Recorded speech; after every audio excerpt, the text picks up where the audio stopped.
Breaking Tadipatri politics లో ఇవాళ big day. Yes, 1 year తర్వాత నేడు కేతిరెడ్డి పెద్దారెడ్డి తాడిపత్రిలో అడుగు పెట్టబోతున్నారు.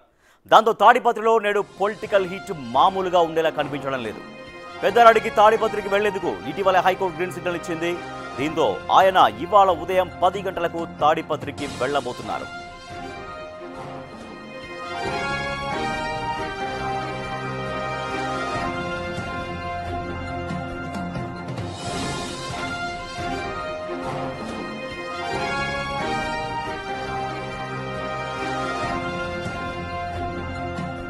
ఇక్కడి వరకు అంతా బాగానే ఉంది. కానీ అదే టైంలో జేసీ ప్రభాకర్ రెడ్డి కార్యక్రమం ఏర్పాటు చేసుకున్నారు.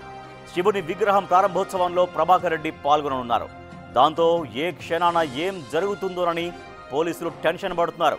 పెద్దారెడ్డిని తాడిపత్రిలోకి రానివ్వబోను అంటూ గతంలో జేసీ చేసిన కామెంట్స్ నేపథ్యంలో ఇవాళ తాడిపత్రిలో ఏం జరగనుంది అనేది సర్వత్రా ఉత్కంఠగా మారింది.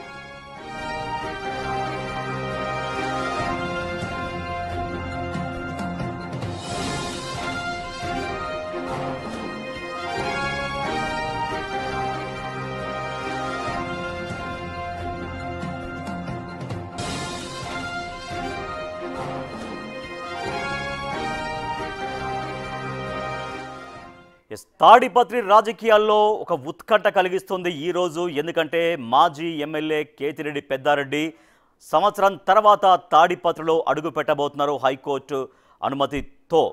అదే సమయంలో జేసీ ప్రభాకర్ రెడ్డి శివుని గుడి ప్రారంభోత్సవంలో ఆయన పాల్గొనబోతున్నారు. సో ఈ నేపథ్యంలో ఇద్దరు నాయకులు ఒకేసారి తాడిపత్రిలో కార్యక్రమాలు పెట్టుకున్న నేపథ్యంలో ఒక సర్వత్రా ఉత్కంఠ మనకు కనిపిస్తోంది. మా ప్రతినిధి యోగానంద్ మరింత సమాచారం ఇస్తారు. ఎస్ యోగానంద్, ఇద్దరు నాయకులు వాళ్ళ తాడిపత్రిలో ప్రోగ్రామ్స్ పెట్టుకున్నారు. ఆయన ఎట్టి పరిస్థితుల్లో వచ్చి తీరుతానని కేతిరెడ్డి అంటున్నారు, తర్వాత పెద్దారెడ్డి అంటున్నారు, తర్వాత జేసీ ప్రభాకర్ రెడ్డి కూడా నా ప్రోగ్రాం ఖచ్చితంగా నిర్వహించి తీరుతానంటున్నారు. సో దీంతో అక్కడ ఎటువంటి ఉత్కంఠకర పరిస్థితులు ఈ సమయాన్ని కనిపిస్తున్నాయి? అనంతపురం జిల్లా తాడిపత్రి పట్టణంలో టెన్షన్ వాతావరణం నెలకొంది. ప్రస్తుతం మనము అయితే తిమ్మంపల్లి కేతిరెడ్డి పెద్దారెడ్డి స్వగ్రామంలో ఉన్న భారీ ఎత్తున పోలీస్ బందోబస్తు కూడా కొనసాగుతుంది. ఇక్కడ నుంచి ఆయన్ను ఉదయం 10-11 గంటల మధ్య నుంచి కూడా తాడిపత్రికి వెళ్లేందుకు హైకోర్టు అనుమతి ఇచ్చింది. కేవలం 5 వాహనాలు 50 నుంచి 60 మంది అనుచరుల దాకా మాత్రమే ఉండాలంటే కూడా హైకోర్టు షరతు పెట్టినట్టు కూడా మాకు సమాచారం అందుతుంది. దాని ప్రకారమే భారీ పోలీస్ బందోబస్తు మధ్య కేతిరెడ్డి పెద్దారెడ్డి ఇవాళ తిమ్మంపల్లి స్వగ్రామం నుంచి కూడా తాడిపత్రి పట్టణానికి వెళ్ళనున్నారు. సుమారుగా 14 నుంచి 15 నెలల కాలంలో ఆయన ఎప్పుడు కూడా కేవలం ఒకసారి మాత్రమే తాడిపత్రి వెళ్లి వచ్చారు. ఈ నేపథ్యంలో ఎక్కడ తాడిపత్రిలో పట్టణంలో ఎక్కడ కూడా అవాంఛనీయ ఘటన జరగకుండా కూడా భారీ పోలీస్ బందోబస్తు కొనసాగుతోంది. సుమారుగా 5 నుంచి 600 మందికి పైగా పోలీసులు బందోబస్తు విధుల్లో కూడా పాల్గొంటూ ఉన్నారు. ముళ్ళ కంచెలు అలాగే డ్రోన్ కెమెరాల ద్వారా నిత్యం పర్యవేక్షిస్తున్నారు. ఎక్కడా కూడా లా అండ్ ఆర్డర్స్ ప్రాబ్లమ్స్ ఎటువంటి విఘాతం కలగకుండా చర్యలు తీసుకుంటూ ఉన్నారు. పెద్ద ఎత్తున ఎందుకంటే ఇదే సమయంలో జేసీ ప్రభాకర్ రెడ్డి కూడా ఒక శివుని విగ్రహాన్ని ఓపెనింగ్ పెట్టుకున్నాడు. ఆ కార్యక్రమం కూడా అదే సమయంలో ఉండటంతో పోలీసులకు ఇది పెద్ద సవాల్గా మారని చెప్పొచ్చు. అయితే జేసీ ప్రభాకర్ రెడ్డి పోలీసులు రిక్వెస్ట్ చేసినప్పుడు మా సమాచారం అందుతుంది. ఆ రిక్వెస్ట్ ఏంటంటే సమయం మార్చుకోవాలి. అయితే ప్రస్తుతం 10 నుంచి 11 మధ్యలో ఉందో ఆ సమయాన్ని కాస్త పెంచుకోవాలి, మధ్యాహ్నం పైన పెట్టుకోవాలి అంటూ కూడా సమాచారం ఇచ్చినట్టు కూడా మాకు తెలుస్తుంది. అయితే దానికి ప్రభాకర్ రెడ్డి ఏమన్నాడు కూడా ఇప్పటివరకు మనకు సమాచారం లేదు. ప్రస్తుతానికి అయితే పోలీసులు మాత్రం ఇరువురి ఇళ్ల వద్ద కూడా అక్కడ ఏదైతే కాలేజ్ గ్రౌండ్ ఉందో ఇరువురి ఇల్లు కూడా ఎదురు ఉంటాయి కాబట్టి ఆ కాలేజ్ గ్రౌండ్స్ ఉందో ఆ కాలేజ్ గ్రౌండ్స్ లో కూడా పోలీసు బందోబస్తు కొనసాగిస్తున్నారు. ఇప్పటికైతే పట్టణంలో వర్షం పడుతుంది కాబట్టి ఆ పోలీసులు కూడా ఎక్కడ కూడా వర్షం పడినా కూడా విరవకుండా ఇరువురి ఇంటి వద్ద కూడా అందులో తాడిపత్రి పట్టణంలో కీలక కూడలలో కూడా పెద్ద ఎత్తున పోలీసు బందోబస్తు కల్పిస్తూ ఎవరు కూడా అవాంఛనీయ ఘటన ఎక్కడ కూడా చోటు చేసుకుంటా కార్యకర్తలు కూడా మొబిలైజ్ కాకుండా కూడా జాగ్రత్త చర్యలు చేపడుతున్నారు. అదేవిధంగా చూస్తున్న పెద్దారెడ్డి కూడా పార్కుల్లో కొంతమంది కార్యకర్తలు సమావేశమై ఉన్నారు. ఆ పార్కులో కూడా ఆయన మాట్లాడుతున్నారు. అంటే ఇక్కడ నుంచి కనీసం ఎగ్జాక్ట్లీ 9 గంటకి 9:30 మధ్యలో ప్రాంతంలో బయలుదేరాలంటూ కూడా ఆయన చెప్తున్న పరిస్థితి ఉంది. అదేవిధంగా 9:30 కంటే ఇక్కడ నుంచి వెళ్లేందుకు సుమారు గంటన్నర సమయం పడుతుంది. కాబట్టి ఆలోపే అంటే పోలీసులు ఇచ్చిన సమయం మేరకే అక్కడికి వెళ్లేందుకు కూడా ముహూర్తం నిర్ణయించుకున్నారు.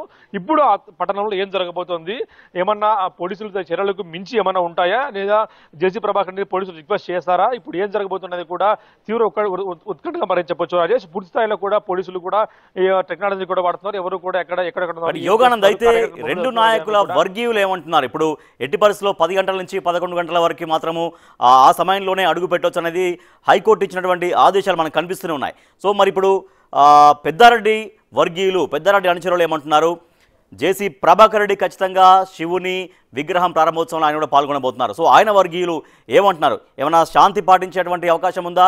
ఒక సామరస్యపూర్వక వాతావరణానికి ఆ ఇరువురి నాయకుల సపోర్టర్స్, ఫాలోవర్స్, కార్యకర్తలు ఏమన్నా సహకరించే అవకాశం ఉందా? అంటే ఇప్పటికే హైకోర్టు ఆర్డర్స్ స్పష్టంగా ఉంది. పెద్దారెడ్డి కేవలం 50 నుంచి 60 మందితో మాత్రమే పెద్ద తాడిపత్రి వెళ్లాలంటే కూడా ఆదేశాలు ఉన్న నేపథ్యంలో ఆయన కూడా తమ అనుచరులకు వైసీపీ కార్యకర్తలు కూడా రిక్వెస్ట్ చేస్తూ ఉన్నారు. ఎవరు కూడా చట్టాన్ని మీరద్దండి, మనము శాంతికి విఘాతం కలిగించద్దంటూ చెప్తున్న పరిస్థితి ఉంది. ఈ పరిస్థితుల్లో జేసీ ప్రభాకర్ రెడ్డి శివుని విగ్రహం ఏదైతే భక్తి కార్యక్రమం దానికి ఎందుకు మీరు ఆటంగా కల్పిస్తున్నారంటూ కూడా ఆయనకు కూడా చెప్తున్న పరిస్థితి ఉంది. కాబట్టి ఇరువురి మధ్య ఇప్పుడు ఏం జరగబోతోంది? ఎందుకంటే ఈ కార్యకర్త సమన్వయం పాటిస్తే కన్నా మొత్తం క్లియర్ అయిపోయే అవకాశం ఉంది. కానీ కార్యకర్తలకు ఈ నాయకులు ఏం చెప్పబోతున్నారు, ఏం చెప్పి ఉంచారు అనేది కూడా మనకు తెలియాల్సి ఉంది. ప్రస్తుతానికి అయితే కన్నా తాడిపత్రిలో నివురుగప్పు నిప్పులో ఉంది పరిస్థితి ఉంది రాజేష్. రైట్. అయితే యోగానంద్ ఇప్పుడు ఎవరిని కంట్రోల్ చేయాల్సినటువంటి అవసరం ఉంది? ఎందుకంటే హైకోర్టు ఆదేశాల నేపథ్యంలో హైకోర్టు అనుమతితో ఆయన వస్తున్నారు, పర్టికులర్ సమయంలో అక్కడ అడుగు పెట్టవచ్చు అనేది హైకోర్టు కూడా ఇచ్చినటువంటి ఉత్తర్వులు. కానీ మరి ఇప్పుడు శివుని విగ్రహం ఆవిష్కరణ అనేది వాయిదా వేసుకునేటువంటి అవకాశం ఉంటుందా? సో అది ఎప్పుడు ఫిక్స్ చేసుకున్న ప్రోగ్రామ్, ఎన్ని రోజుల ముందు ఏర్పాటు చేసుకున్నటువంటి కార్యక్రమం అది? అంటే హైకోర్టు ఆర్డర్స్ రాక మునుపే ఆ కార్యక్రమం జేసీ ప్రభాకర్ రెడ్డి ఫిక్స్ చేసుకున్నట్టు మనకు తెలుస్తుంది. శివుని ధ్యాన ముద్రలో శివుని విగ్రహాన్ని ఓపెన్ చేసేందుకు హైకోర్టు ఆర్డర్స్ రాక మునుపే, అంటే సుమారుగా వారం కంటే మునుపే ఈ పరిస్థితి అంతా కూడా ఈ ప్రోగ్రామ్ ఫిక్స్ చేసుకున్నట్లు ఉంది. అయితే పోలీసులు ఇప్పుడు ప్రభాకర్ రెడ్డి అడుగుతున్నాడు, ఇది ముందే ఫిక్స్ చేసిన కార్యక్రమం, దీనికి మీరు ఎందుకు ఆటంగా కల్పిస్తున్నారంటూ కూడా ఆయన చెప్తున్న పరిస్థితి ఉంది. మొత్తంగా చూసుకుంటే అంటే కార్యకర్తల పోలీసులు మొత్తం ఎవరికి చెప్పకుండా ఇరు వర్గాలకు కూడా సమయంతో పాల్గొనంటే ఒక వర్గాన్ని కాకుండా ఇరు వర్గాల నాయకులను కూడా వాళ్ళకి సముదాయించే ప్రయత్నం చేస్తారు. ఎవరు కూడా కార్యకర్తలు మొబిలైజ్ చేయొద్దండి. ఈ పరిస్థితుల్లో ఖచ్చితంగా హైకోర్టు ఆదేశాల మేరకు మేము పాటించాల్సి ఉంటుంది. కాబట్టి మీరు ఎవరు కూడా దీన్ని మీరు చేయొద్దంటూ ఇరువురు కార్యకర్తలు కూడా చెప్తున్న పరిస్థితి ఉంది. రాజేష్ ప్రస్తుతం అయితే పట్టణంలో కానీ తిమ్మంపల్లిలో కానీ 2 చోట్ల కూడా టెన్షన్ వాతావరణం కనిపిస్తుంది రాజేష్.